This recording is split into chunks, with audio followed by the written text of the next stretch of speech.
Bienvenue au Marocco Desert Challenge, le plus grand raid africain, une épreuve un peu particulière puisque longue de 2200 km sans liaison, ce qui bien entendu ravit les participants.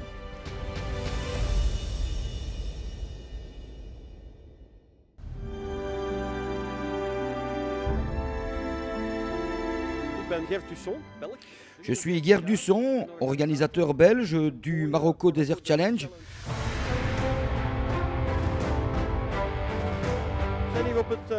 Nous sommes ici à Agadir, au Alamal Square, un des plus grands d'Agadir. C'est le premier bivouac, avec les contrôles techniques et administratifs, avec bien entendu la sécurité pour priorité.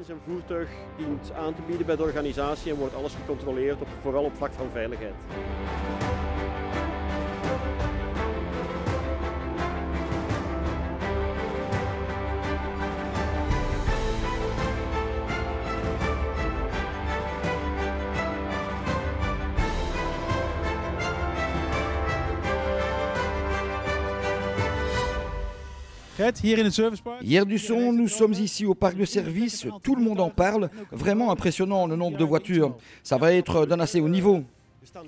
Oui, absolument, il y a beaucoup de belles voitures au départ, mais je pense que tout le monde part avec les mêmes chances.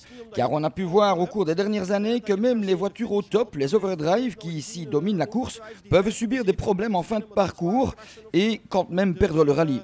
Donc je pense effectivement que ce sera intéressant. Mais pour finir premier, il faudra avant tout finir.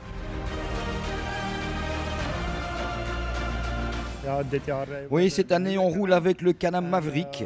On a toujours roulé avec des Can-Am, mais cette fois il s'agit d'une nouvelle version. Petit tour maintenant chez Igor Bowens qui roule cette année en Iveco. L'an dernier, vous avez perdu le rallye le dernier jour. Oui, c'est très dommage car je pense que nous avons peu de chances de répéter cet exploit. Nous devrions normalement terminer derrière Van den Brink s'il n'a pas de souci.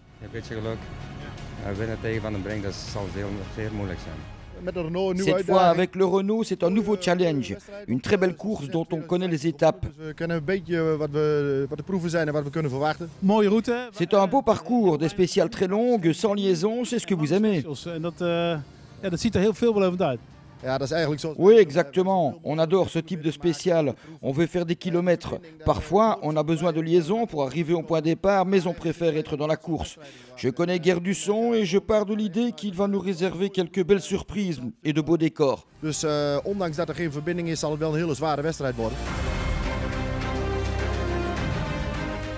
Une édition 2017 qui s'annonce sous les meilleurs auspices, avec au départ 48 motos, 5 quads, 16 SSV, c'est véhicules biplaces, SSV pour side-by-side, 44 voitures, ce qui fait 11 de plus que l'an dernier, et 22 camions.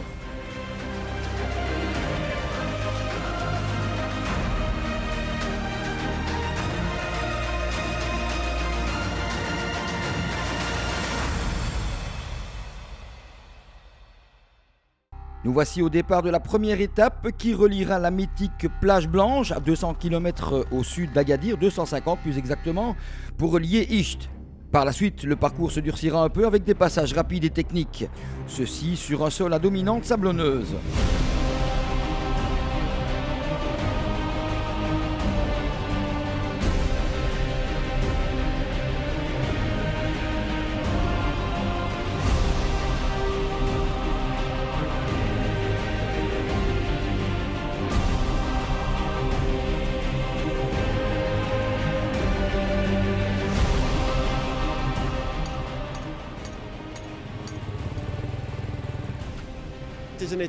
C'est une étape que nous démarrons assez tard car nous devons tenir compte des marées, bien sûr. Les premières motos démarrent vers 9 h et les derniers des camions vers 11 h 30 pour une étape de près de 400 km. Ce n'est pas la plus rapide des spéciales, donc si tout va bien, on peut arriver avant la tombée de la nuit. Mais je crois quand même que beaucoup arriveront quand il fera déjà noir.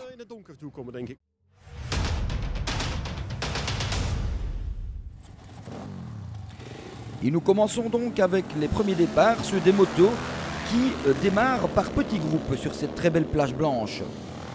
À noter aussi que beaucoup de nationalités font partie des motards qui donc prennent part à cette épreuve à partir de cette plage d'un blanc immaculé avec personne autour à marée basse comme vous pouvez le constater.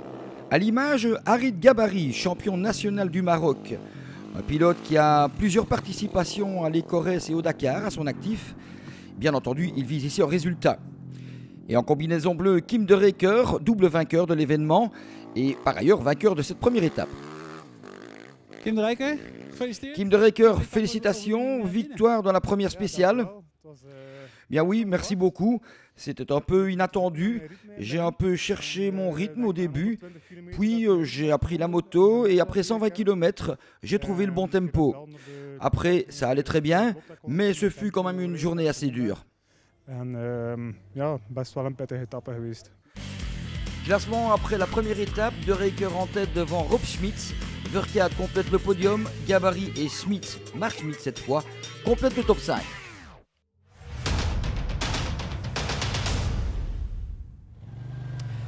Autour des voitures maintenant de s'élancer sur ce parcours avec les SSV, les side-by-side, les voitures et bien entendu les buggy. Auparavant, il y avait beaucoup de Polaris, désormais ce sont surtout les Can-Am Maverick que l'on compte au départ. Et ici les SSV qui démarrent en duo, 2 véhicules à la fois. Toujours impressionnant. Avec Pell et Karana Moons, vainqueur de la catégorie SSV et 6e au Général Auto. Et puis un petit souci pour Thierry Jérôme et Geoffrey Noël de Burlin, dont on le voit ici, le Polaris a crevé à l'arrière gauche. Et puis on rappellera que ces deux personnes se déplacent au quotidien en chaise roulante, ce qui donne d'autant plus d'ampleur à leur exploit. Autour des voitures maintenant de s'élancer sur cette plage blanche et nous allons vous laisser profiter, vous allez le voir, de la sonorité fabuleuse du Ford Ranger du Tchèque Tomáš Uredníček.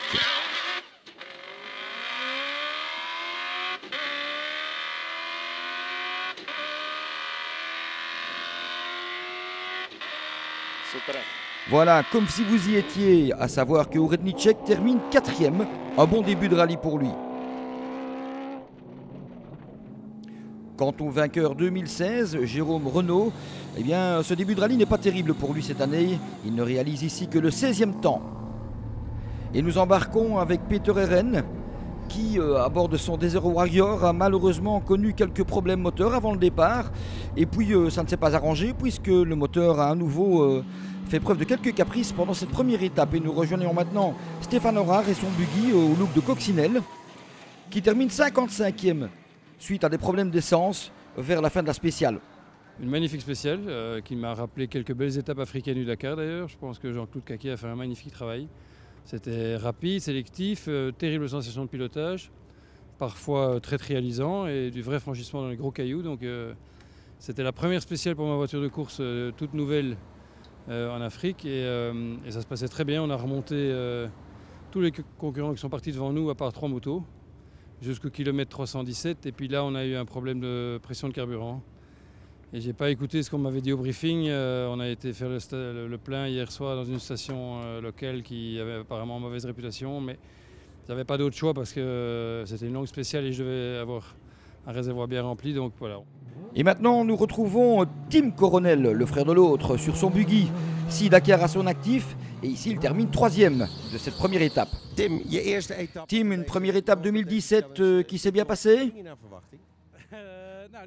Non, pas trop, mais ça vaut un Dakar ici ces étapes. Hein. Beaucoup de rochers, c'est chouette sur la plage, une très belle étape. Mais après, je suis tombé sur un nouette et j'ai tapé un rocher, ce qui a provoqué la casse de 2 roues. Ce Toyota, c'est celui du Toulousain Emmanuel Baltes. Pas terrible pour lui cette première étape, 30e position. Et puis Michiel Bex qui termine 2e sur son buggy Fouquet et qui figure également dans le top 10 des voitures. Pas aussi bien pour Robotom, Ben et Peter qui terminent en 49e place. Nettement mieux pour Michel Vizy et son Nemesis R qui termine quant à lui 10e. Et puis nous rejoignons les Imscoot, père et fils, dans cette caméra embarquée. Il termine 5e sur le Hilux, sur cette étape jugée la plus difficile du rallye. Et puis avec Sylvain et Jules Mautrey, les Français, eh bien, nous allons embarquer dans ce Mitsubishi Pajero pour vous rendre compte, un peu comme si vous étiez, encore une fois, des difficultés qu'il y a à gérer sur un tel parcours. Ils terminent quant à eux 11e en catégorie auto. Et puis le vainqueur 2015 du Marocco Desert Challenge, à l'époque toujours le Libya Rally, Mike Willems et son Toyota Hilux, prétendant bien entendu à la victoire 2017, il termine 3e sur cette première spéciale. Et ce proto Opel Mokka, eh bien c'est celui du champion portugais en Baja, Nuno Matos, qui termine 2e ici. Très heureux de cette performance bien entendu.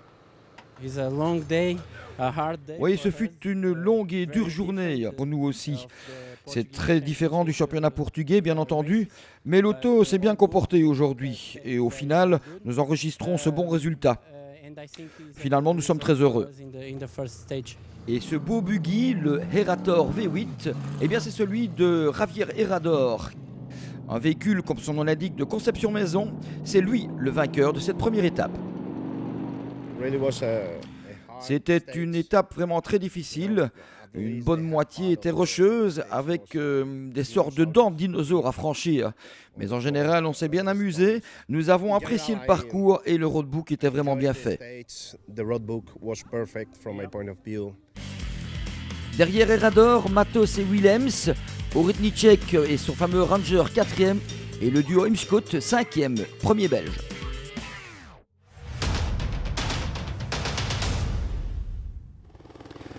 Autour des camions maintenant, 22 unités au départ de ce Marocco Desert Challenge.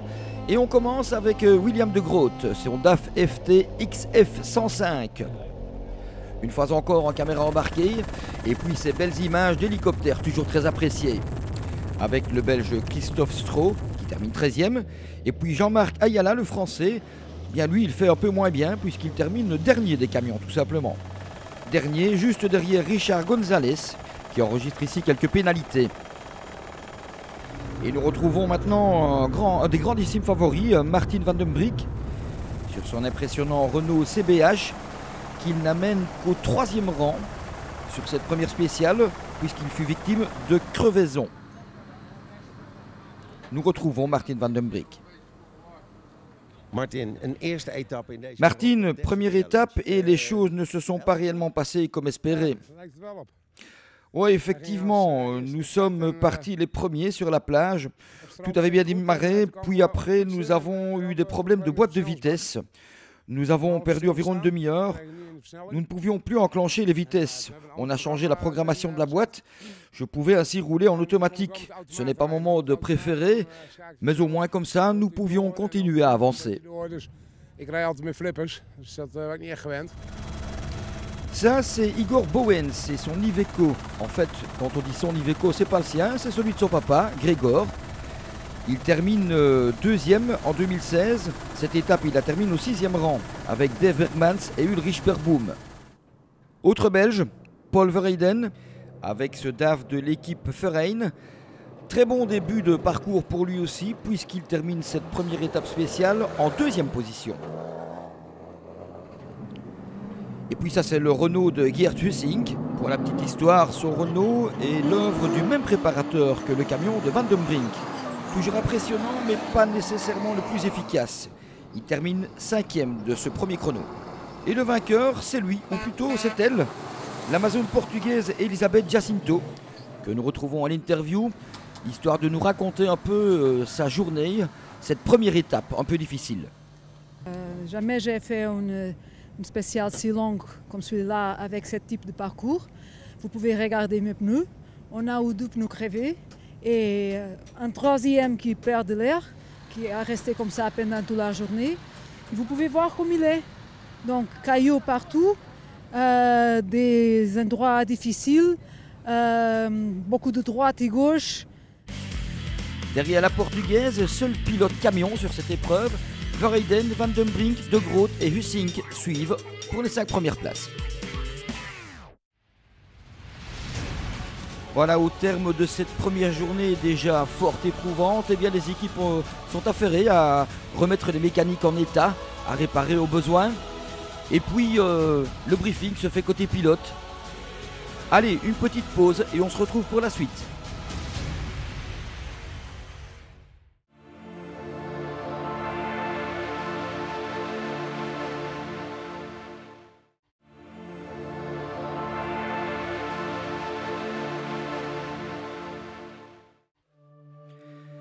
Nous nous retrouvons donc pour cette deuxième partie du Marocco Desert Challenge, plus précisément la deuxième spéciale qui verra les concurrents repartir de Isht en direction de Foum Xguit. Un parcours avec des parties pas mal rocheuses, un peu type WRC à certains endroits. Une épreuve qui promet encore au long de ces 358 km chronométrés.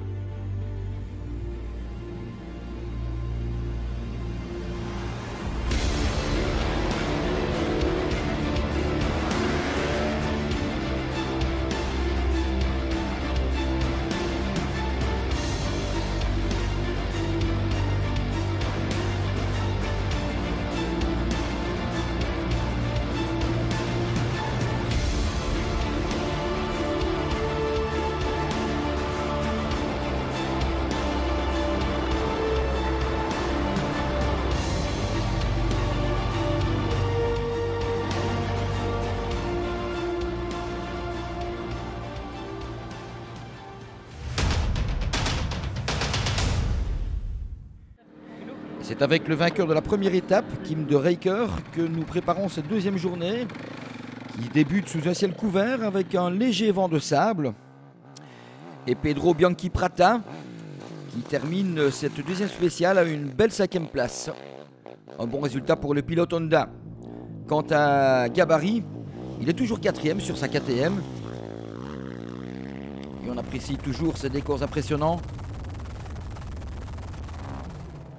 Et puis le Hollandais Michael Verkade termine 2e de cette deuxième spéciale. Il est également 2e au général.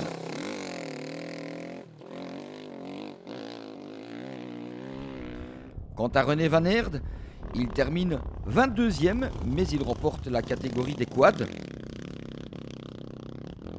Catégorie de quad intégrée à celle des motos, qui une nouvelle fois est à mettre à l'actif de Rijker, comme pour le premier jour. Il est bien entendu toujours le leader provisoire après la deuxième journée devant Verkade, Smith, Gabarri et Bianchi Prata.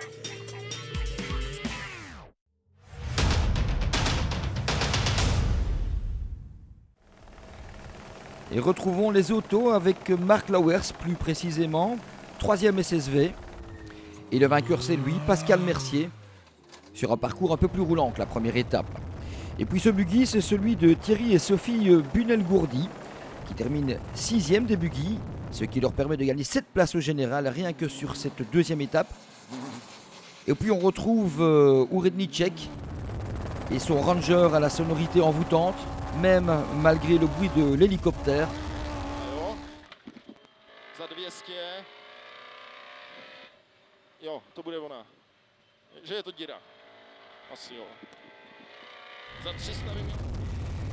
Erwin Imskut et son fils Olivier terminent quant à eux 2e et occupent cette même position au classement général. Et puis signalons cette belle victoire de Stéphane Enrard qui récupère ainsi du temps perdu la veille. Mike Willems, 3e, nouveau leader au classement général avec ce Toyota Hilux orange. Mike, Deuxième jour, vous étiez tôt au bivouac, mais l'étape était plutôt roulante aujourd'hui. Oui, c'était très vite, effectivement. Le plus grand problème était la navigation. Il était parfois difficile de trouver la bonne route. Mais sans faute de navigation, tu pouvais faire un bon temps ici. Et c'est ce que nous avons fait. Ed Willems a fait un très bon boulot.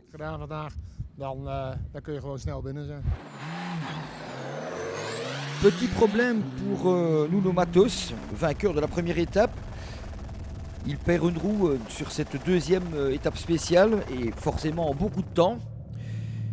Quant à Agostino Rizzardi, sur sa fameuse Porsche, eh bien lui aussi rencontre quelques problèmes techniques. Il reste 14e. Marc Bonafou réalise une bonne étape lui aussi. Il gagne 10 places au général rien que sur cette étape.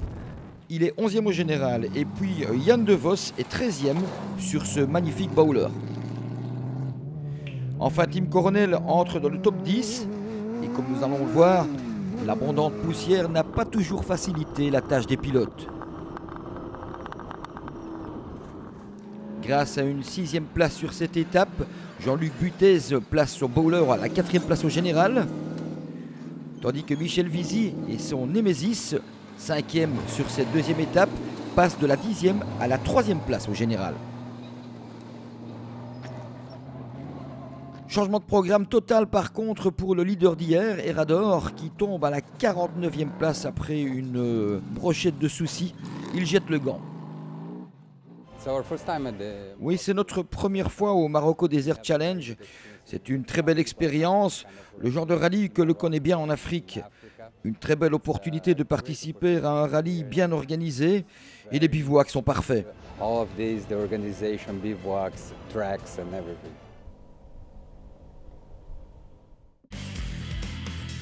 Willems reste en tête pour 24 minutes devant Imscott. Vizy, Butez et Bex suivent.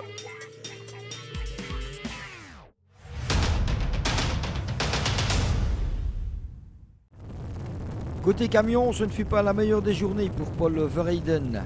Il perd quelques places pour se situer au 5e rang au général. Et puis à bord avec Ad Valvensen. Lui par contre s'est bien amusé.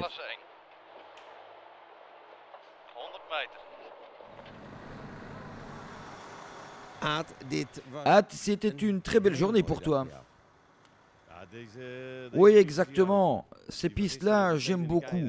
Celle d'hier, c'est pas vraiment mon truc, mais aujourd'hui, c'était fantastique. La collaboration dans la cabine était au top et on a évité tous les pièges. On a vraiment mis les grands gaz et je ne sais pas combien de motos et d'autos nous avons dépassé aujourd'hui. J'ai franchement bien aimé.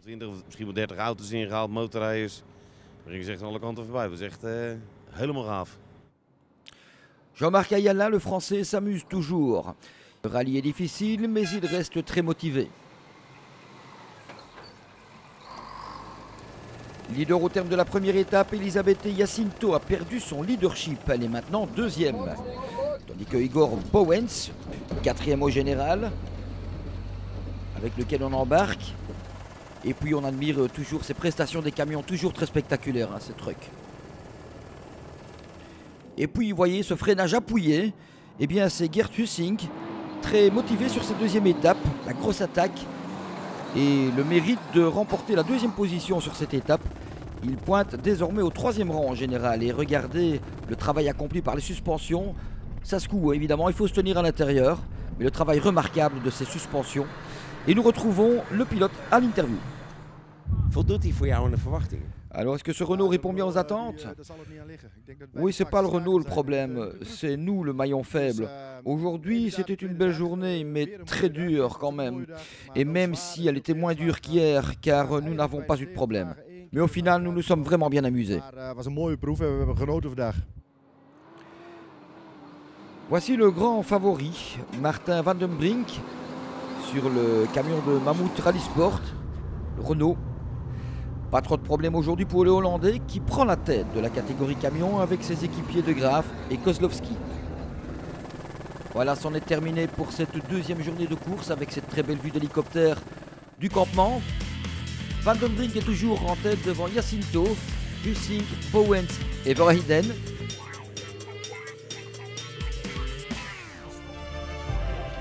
Fin de la première émission, rendez-vous très bientôt pour la suite de ce Marocco Desert Challenge.